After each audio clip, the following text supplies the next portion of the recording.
প্রথমে আমি আলুগুলো ছোট ছোট করে কেটে ধুয়ে রেখেছি। এরপর কড়াইয়ে তেল, সামান্য একটু হলুদ, একটু লবণ, মরিচ দিয়ে আলুগুলো এরকম করে আমি ভেজে নিয়েছি। আসসালামু আলাইকুম সবাইকে, আশা করছি সকলে ভালো আছেন। আমিও আপনাদের দোয়ায় ভালো আছি। নতুন আরও একটা রান্নার ভিডিওতে আপনাদের সবাইকে স্বাগতম। আমি প্রেশার কুকারে আগে থেকে কেটে রাখা ভুঁড়িগুলো দিয়ে তার ভিতরে আমি আদা বাটা, রসুন বাটা, জিরা বাটা একসাথে বেটে রেখেছিলাম, সেগুলো দিয়ে দিলাম। এর ভিতরে আমি তেজপাতা, দারুচিনি, গরম মশলা দিয়ে দেব।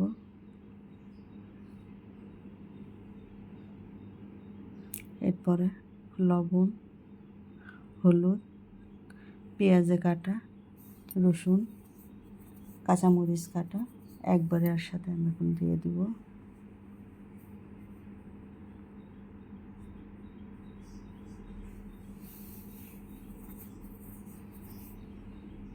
তারপর অল্প কিছুটা পানি দিয়ে এখন এটা আমি সিদ্ধ হওয়ার জন্য প্রেশার কুকারে দিয়ে দিব।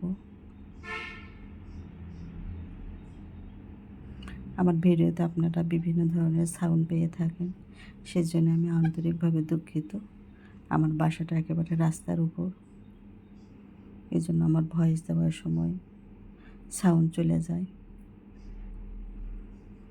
এরপর এগুলো আলুর ভিতরে আমি ঢেলে দেব।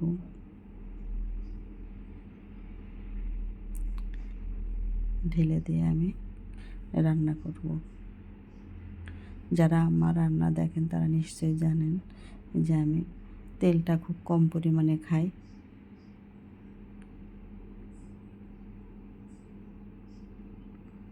এখন আমি এগুলো ভেজে নেব।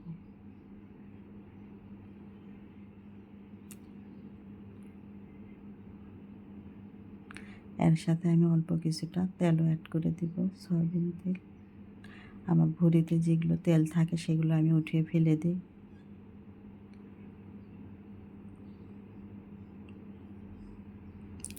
আমার ভিডিওটা যদি আপনাদের ভালো লাগে অবশ্যই একটা লাইক, কমেন্ট করবেন আর শেয়ার করে অন্যকে দেখার সুযোগ করে দেবেন। আমি একেবারে মরমরা করে ভাজি না,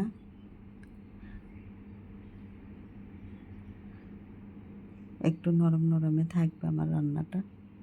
আমার রান্না প্রায় হয়ে এসেছে।